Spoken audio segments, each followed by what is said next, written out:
Chapter 19. The Barrier. The sky grew black, not through an abundance of clouds or vanishing sun, but through an absence of light itself. The weak rain continued to lend its own efforts to the dismal setting. Desdemona rode in the lead now, occasionally stopping to let Pookie pick up fresh scent. Coral took the opportunity to drop a magical flare to guide in any vanguard that was being sent. As he looked around, this appeared to be unnecessary.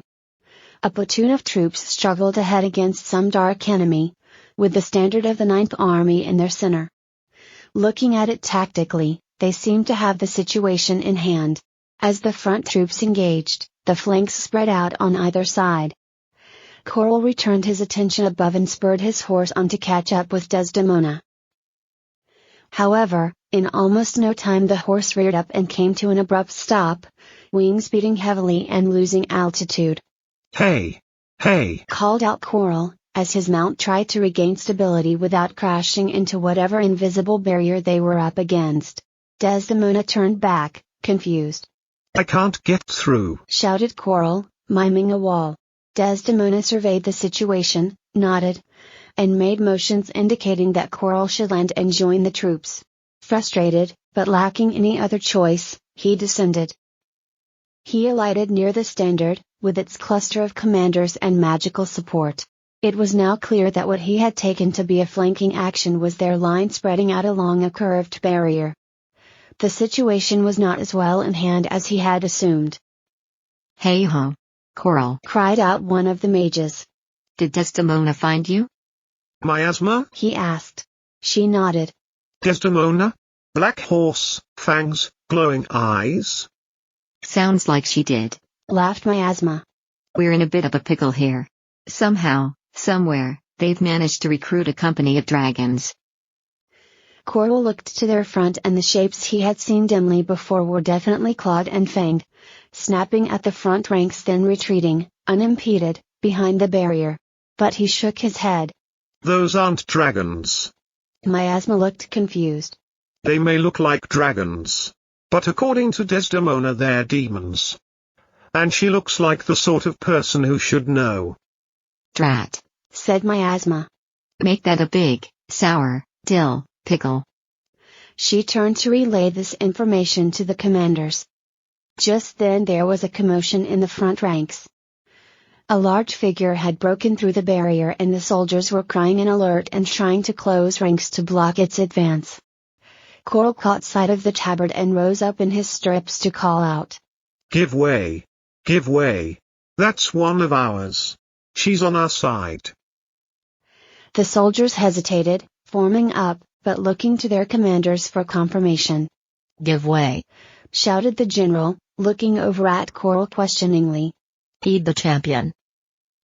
The cordon parted and Pookie struggled backwards through the barrier. Desdemona rode high up her neck, striking forward with her great sword. As she slowly cleared the darkness a shape came with her. Pookie had one of the dragon creatures firmly clamped in its fanged jaws. It squirmed and struggled, coils with shadowy edges blurred and double. As it cleared the barrier the soldiers fell upon it. Being the vanguard of the Ninth, their blades were fully magical and demon-proof. It did not take much time for them to rend the beast apart. Coral and Miasma moved forward as the soldiers gave a cheer and reformed their barrier. The creature writhed in its death throes, the blurry edges giving the appearance of slow motion to its moves. "I should have used clear seeing," said Miasma. "Not if you value your sight," said Coral. "I'm told that's a bad idea against such creatures. Or is that an old wife's tale, Desdemona?" She had dismounted, and was frantically dismembering the body with her sword. "I need its heart," she panted. "before its soul leaves." "Why?" said Coral, cautiously.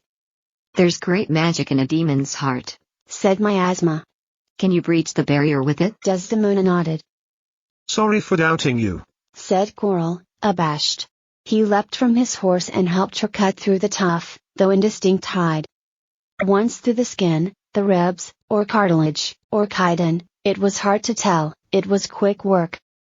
She butchered it up, then dragged the heavy organ out, and headed to the front. Coming through, shouted Coral. The soldiers parted, warily. Desdemona stood there, steaming heart in one hand, Seeker held out in the other, and the dragon-shaped demons gave back, uneasily. She impaled the heart on the sword, and as it ran down the blade, the sockets where its runes used to be glowed a bright orange. With a cry she jammed the blade through the ground, under where the barrier was, and slowly lifted it. Wavering darkness could be seen as she pulled upwards, struggling. Get through. Get through now if you are going. She grunted to Coral. I'll need more hearts to rend it enough to let the troops through. Coral started forward, but stopped and grabbed Miasma. I think I'm going to need you for this. Yikes, said Miasma, but didn't resist. She and Coral dropped to the ground and crawled through the dirt under the glowing Seeker blade. Once through, the draconic demons hissed and advanced. Desdemona, however, had dropped the barrier, and stepped through, as unimpeded as they were. This gave the demons pause and they gave ground slightly. Miasma grabbed Coral this time and said, "Hang on." With a rush of air she flew high above the demons and forward into the darkness. When they had gotten out of sight again she dropped quickly to the ground. "You're a bit heavier than Ralph," she said, laughing.